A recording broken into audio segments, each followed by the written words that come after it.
Hello friends, and welcome to episode 2 of How Did I Get Here? Series where I just talk about the last 5 years of being homeless and walking across the country. So today, I'm talking about my time in Virginia. I spent it from like October to, I don't even think I was there in November. Because I came down to Virginia, the very south part, so there wasn't much to walk through.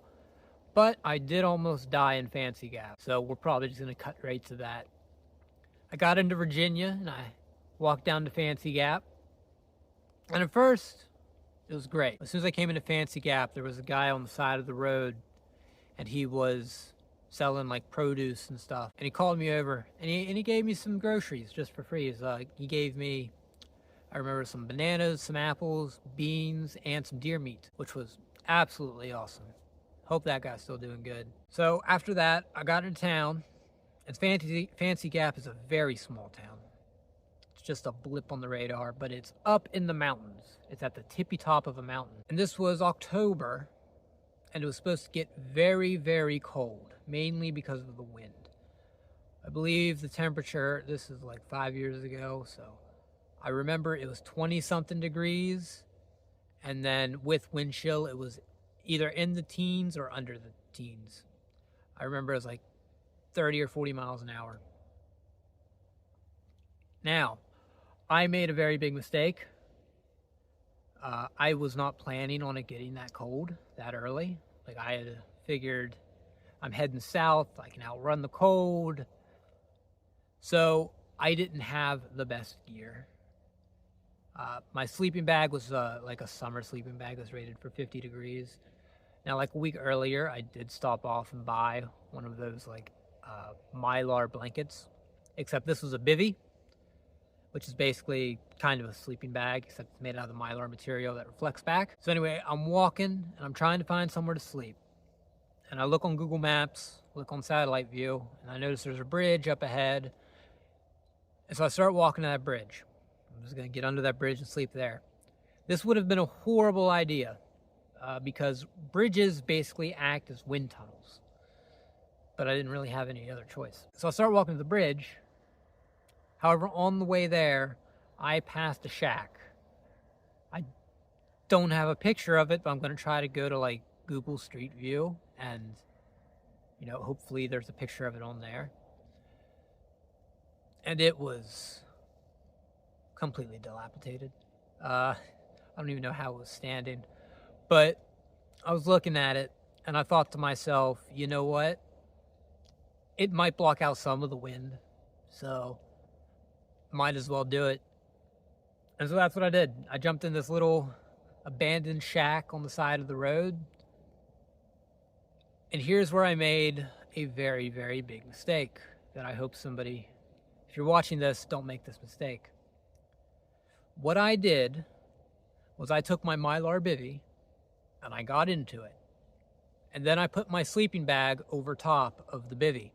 This almost killed me. So what happened was, nightfall comes, it starts getting cold. The shack did not stop the wind at all, or at least it did not feel like it stopped the wind at all. Now what happened was, because I'm in this bivy, the space blanket, it's reflecting all my body heat back at me, and it's making me sweat. But it's not making me like super warm. It's not like, oh, it's an oven in there, so I'm sweating.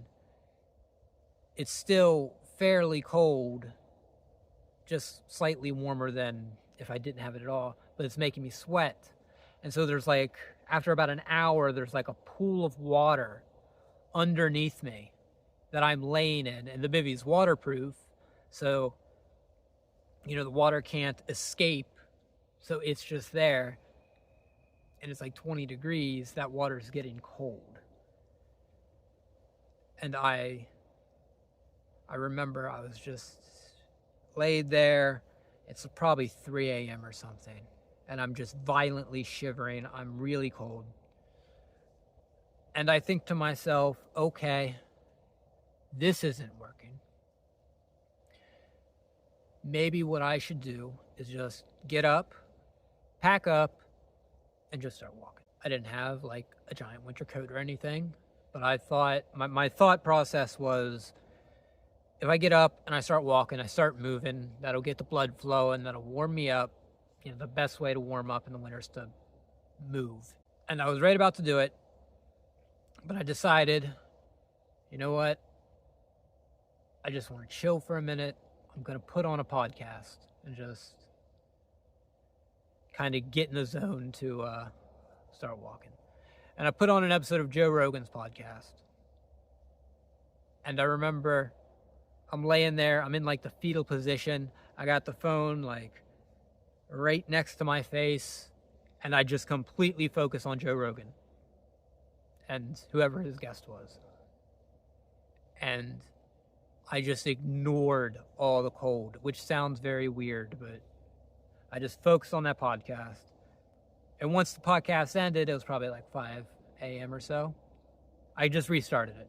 I started listening to the same podcast over again and just focused all of my attention onto it. Probably around 8 o'clock, 8 a.m., sun came up. Luckily, it was a sunny day. You know, still 30 degrees, you know, teens with wind chill. But, you know, 30 degrees in the sun is so much different than 30 degrees when it's cloudy. And I remember I got up, I packed up, I got out of the shack, and I could not feel my legs. The best way to describe it, I was basically waddling like a penguin for like the first mile of the walk. Like my legs were just completely numb. So were my feet. Like it's just, I could not feel my feet, I could not feel my legs, and it made it so difficult to walk. And I remember, start walking down the road, then I start heading down the mountain towards, I think, Mount Airy. So Mount Airy, the next stop after Fancy Gap. I'm heading in that direction anyway. Mount Airy might be North Carolina. And I'm heading down the mountain. And I remember a police officer, the first thing I encountered was a person actually stopped me. Are you okay? Yes, I'm okay.